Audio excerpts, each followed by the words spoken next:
Binuksan ko ang pinto, tila antok nung lumabas. Nasilayan ng mga dahon na nagkalagas-lagas, sapagkat dulot ng lakas ng hangin nung alas 2 ng madaling araw. Ngay'y bahagya kong kinuskus aking dalawang mata gamit ang aking kamay, nung bigla kong nasilayan ng kabayong may sakay. Prinsesa ng kaharian, tila ako'y kinabahan. Malambing ang kanyang boses, ang tanong ay kung saan nga daw ang tamang daan. Siya pala ay naliligaw habang kami paparoon. Nadinig namin ng sigaw, boses ng kanyang ama. Tanaw ko sa aming unahan, ako'y biglang napaluhod ng panain sa paanan. Duguan na kong sinama ng walang tanong-tanong. Lumuha ka nung nakita mo kong saktan at ikulong. Nayunag ako ng di sinasadya at napaibig ka, ngunit hindi maaari.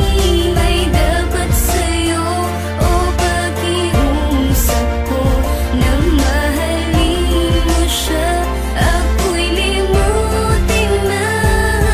Kinabukasan ng umaga, pagdilat ng mata ko, halos tuyo na ang dugo na dumaloy sa paa ko. Hanggang makadinig ako, usap-usapan ng ilan. Prinsesa daw, pilit kong tinaka sa kaharian. Ba't ganun ang ako sa wala kong nagawang mali? Ngayon di ko na inisip, sa amin pa'y makauwi. Mayat mayay lumapit sa aking isang kawal na galit. Nilabas ako sa kulungan, sabay hawak sa aking damit. Sa harap ng mahal na hari, may galang nung tumayo. Sagot ko sa kanyang tanong, animoy usok ng sulo. Malabong paniwalaan, bagkus uutal-utal. Ngunit biglang pinasuot damit na may halong metal. Sa bigat di ako sanay, sa paghakbang halos gumewang. Matalas na espadang nasa aking kaliwang bewang. Ako'y kawal ng prinsesa, ang dapat gampanan. Pangalagaan siya dito sa mundo ng kaharian. Nayunag ako ng di sinasadya at napaibig ka, ngunit hindi maaari.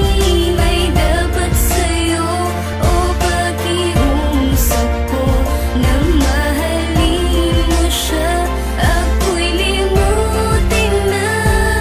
Sa bubungkus ang ulan, halos hindi mo madinig, pagkat malayo ang agwat ng bubong sa pulang sahig na madalas dinadaanan ng reyna at ng hari. Ngunit aking kinagulat nung sumapit ang tanghali. Hinatid ko ang pagkain, mansanas at inumin. Sa loob ng kanyang kwarto'y dahan-dahan niyang inamin na mahal niya ako, sabay hawak sa aking palad. Ngunit ako'y nakiusap, humihingi ng tawad. Maganap ang gusto mo, malaking pinagbabawal. Ang prinsesa ay para sa prinsipe at hindi sa kawal. Ika'y napaiyak, ilang ulit sinabi sa'kin, mahal mo ako, gusto mong may mamagitan sa'tin. Alam ko ang dahilan, dahil sa kabutihan ko. Ngunit bilang kawal mo, dapat gawin ko to sa'yo. Salamat sa pagmamahal, ngayon na ang aking paglaya. Paalam sa'yo prinsesa, ginawa ko lang ang tama. Nayunag ako ng di sinasadya at